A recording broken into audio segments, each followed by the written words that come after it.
Hello everyone, इस video में मैं आपको डिस्कस करने वाला हूँ इंट्रोडक्शन टू प्रेपोजिशन और फिर उसके बाद हम देखेंगे uses of own. Last video में मैंने इनको एक्सप्लेन कर दिया है, उसको अच्छे से डिस्क्राइब कर दिया है और कुछ एग्जांपल्स प्रेपोजिशन और प्रेपोजिशन का मीनिंग भी एक्सप्लेन कर दिया है। आज स्टार्ट कर रहे हैं on. It is used in intermediate accurate conditions, high level of accuracy than in हमने लास्ट लेक्चर में डिस्कस किया है।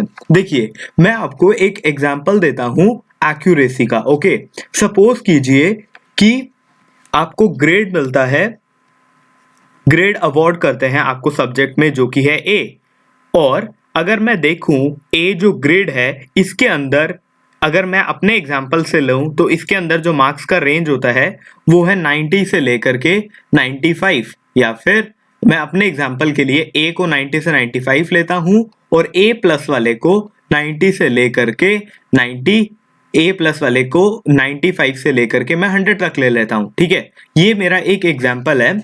अब अगर मैं इसको देखता हूं तो ए ग्रेड मुझे तब मिल रहा है जब मेरा स्कोर है 90 से 95 और मुझे सब्जेक्ट में मार्क्स मिलते हैं ए प्लस जब मेरा ग्रेड आता है 95 से लेकर के 100। ओके, तो अगर मुझे कॉलेज या फिर स्कूल मुझे ए ग्रेड देता है तो इस केस में अगर मैं एक्यूरेसी देखता हूं तो ये है एक लेस एक्यूरेट सिस्टम।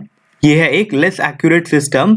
क्यों ये एक लेस एक्यूरेट सिस्टम है? क्योंकि यहाँ पे मुझे ग्रेड तो पता लग गया लेकिन मुझे अभी भी जो फाइनल मार्क्स है वो अभी भी मुझे पता नहीं लगा। आई होप ये क्लियर हो गया एग्जाम्पल। तो इस केस में जो ग्रेड ए है वो क्या है? लेस एक्यूरेट है। किसके कंपैरिजन में? मार्क्स के कंपैरिजन में। अगर मुझे कोई कहे कि आपको 92 मार्क्स आए हैं तो ये ज्यादा एक्यूरेट है एज कंपेयर टू जो मेरा ग्रेड है। ओके, अब सपोज करते हैं रेक्स है, रेक्स दिल्ली जाता है।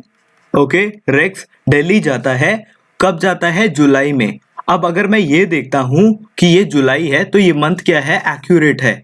अगर मैं कहता हूं रेक्स दिल्ली गया था 2000 में तो ये बहुत ज़्यादा लेस एक्यूरेट है। क्यों ये लेस एक्यूरेट है? अगर मैं यहाँ पे देखूँ जुलाई तो यहाँ पे मुझे पता है, अगर मैं आपको कहता हूँ कि नेक्स्ट मंथ है जुलाई, सपोज कीजिए नेक्स्ट मंथ है जुलाई, तो ये क्या है? एक्यूरेसी इसमें है।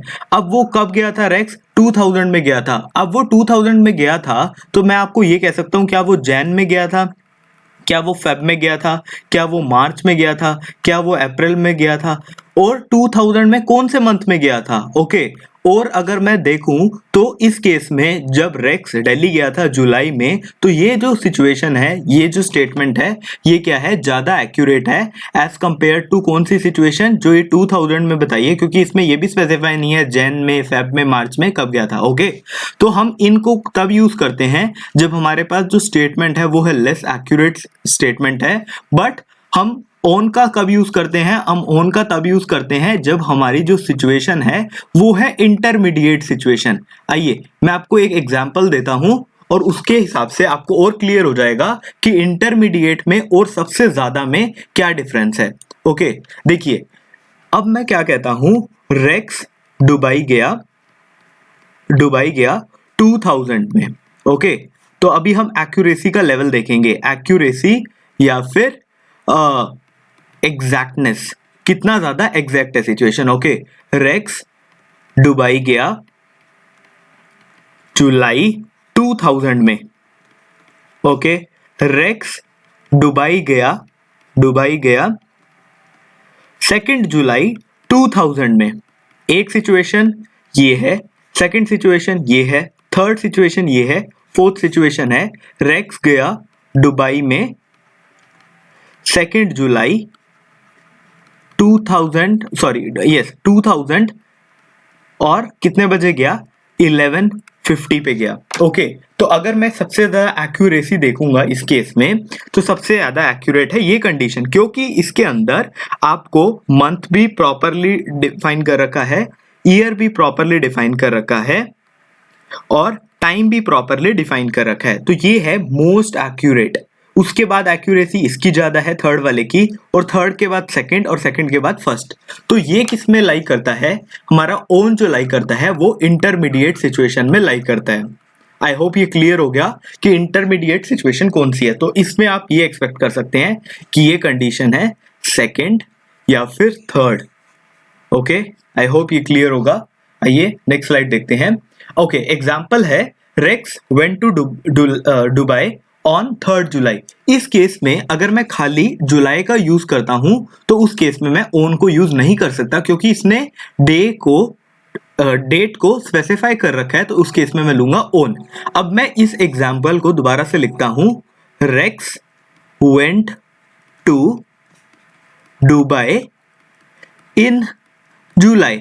अब आप देख सकते हैं कि मैंने यहाँ पे इन जुलाई और यहाँ पे ओन क्यों लिखा है। यहाँ पे मैंने ओन को इसलिए लिख रखा है क्योंकि ये ज्यादा एक्यूरेट है। ये क्या है, ज्यादा एक्यूरेट है इस सिचुएशन से। आई होप ये क्लियर होगा फर्स्ट एग्जाम्पल।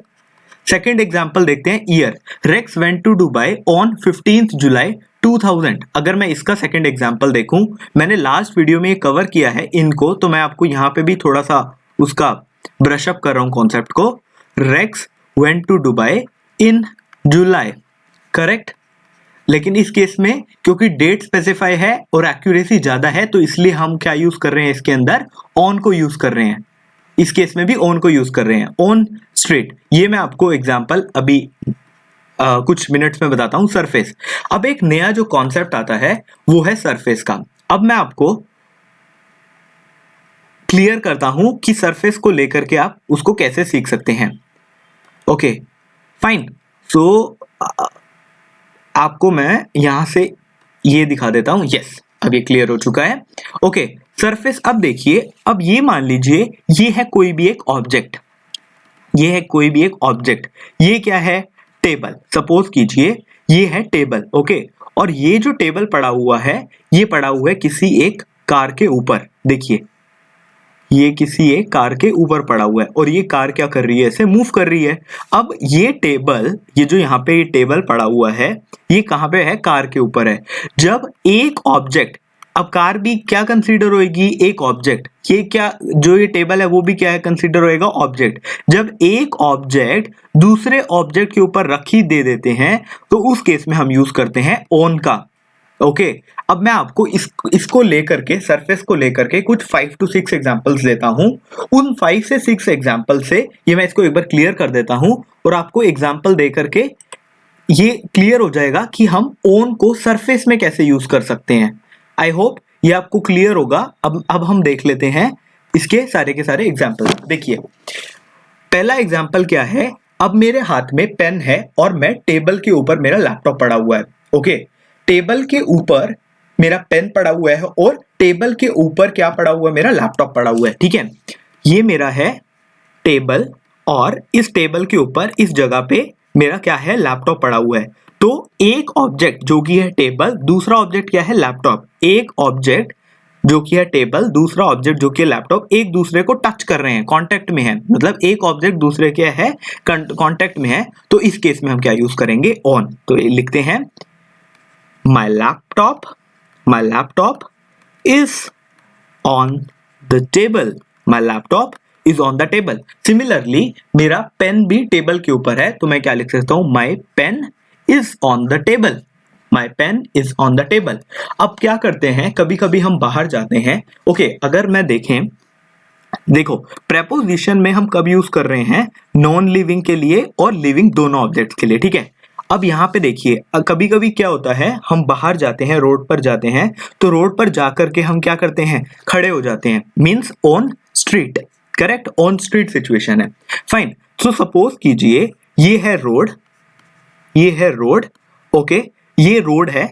ये लिविंग ऑब्जेक्ट है या नॉन लिविंग है? लिविंग ऑब्जेक्ट्स कौन सी होते हैं, जो ब्रीथ करते हैं, और नॉन लिविंग कौन से होते हैं, जो ब्रीथ नहीं करते हैं। क्योंकि ये ब्रीथ नहीं करते हैं, तो यहाँ पे क्या लिखेंगे, इसको नॉन लिविंग ऑब्जेक्ट। ओके, हमें नॉन लिविंग और लिविंग से कोई इसमें डिफरेंस नहीं करना है, हमें बस देखना है क्या ये वो ऑब्जेक्ट है। ये एक ऑब्जेक्ट है, इसको मैंने बोल दिया ऑब्जेक्ट 1, रोड को मैंने मान लिया ऑब्जेक्ट 1। यहां पर मैं खड़ा हो जाता हूं, ठीक है, यहां पे मैं ऐसे खड़ा हो जाता हूं, ये बैड ड्राइंग के लिए सॉरी, ये मैं यहाँ पे क्या हो गया हूं, खड़ा हो चुका हूं। अब आप देखिए, ये है ये हूं मैं, जो कि है ऑब्जेक्ट 2, ये है ऑब्जेक्ट 1। यहां पर ऑब्जेक्ट 2 के ऊपर कौन खड़ा है, सॉरी, ऑब्जेक्ट 1 के ऊपर कौन खड़ा है? ऑब्जेक्ट 2। ऑब्जेक्ट 1 क्या है? रोड, और ऑब्जेक्ट 2 है के। तो इसका मतलब ये है जब एक ऑब्जेक्ट दूसरे ऑब्जेक्ट के टच में आता है, ओके ध्यान रखिए, एक ऑब्जेक्ट दूसरे ऑब्जेक्ट को टच कर रहा है, अगर वो टच नहीं कर रहा है उसके लिए हम डिफरेंट प्रेपोजिशन का यूज करते हैं, क्योंकि यहाँ पे टच कर रहा है तो हम इसमें यूज करते हैं ऑन। आई होप ये क्लियर होगा। तो इसके लिए हम सेंटेंस बनाएंगे, राहुल, इसके लिए सेंटेंस बनाएंगे, Rahul is standing on the road. On the road, जैसे ही आप ऑन देख लेते हैं और एक सरफेस देख लेते हैं, इसका मतलब है राहुल रोड के ऊपर खड़ा हुआ है।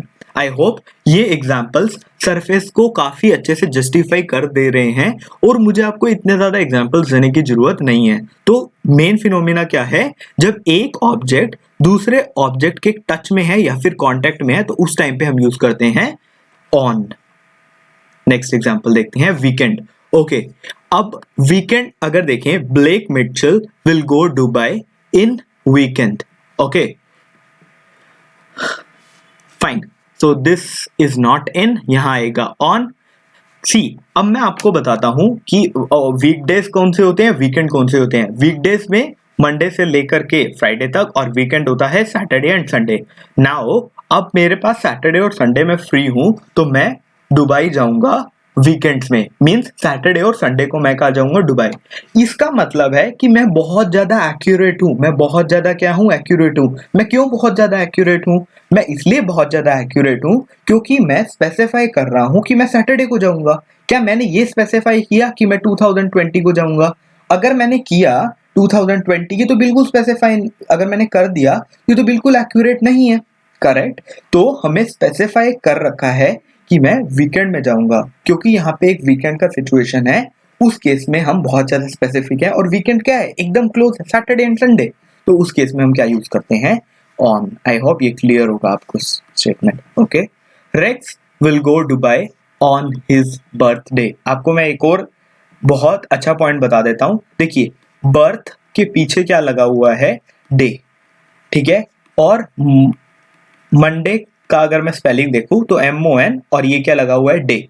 जब भी ऐसे डे आ जाता है तो ये गिने जाते हैं स्पेशल डेज और रेगुलर डेज। स्पेशल डेज और रेगुलर डेज को अगर मैं कहता हूं मंडे, ओके, तो मंडे क्या है? एक स्पेसिफिक कर दिया, मैं मंडे को दुबई जा रहा हूं, तो आप बता रहे हैं, आप बिल्कुल स्पेसिफिक हैं, करेक्ट, आप बिल्कुल स्पेसिफिक हैं। आप ये नहीं कह रहे कि हाँ मैं 15 जुलाई को जाऊंगा, और आप 15 जुलाई कह करके भी आप ईयर नहीं बता रहे। ओके, तो आई होप ये क्लियर होगा। स्पेशल डे को कंसीडर करेंगे ऑन के साथ।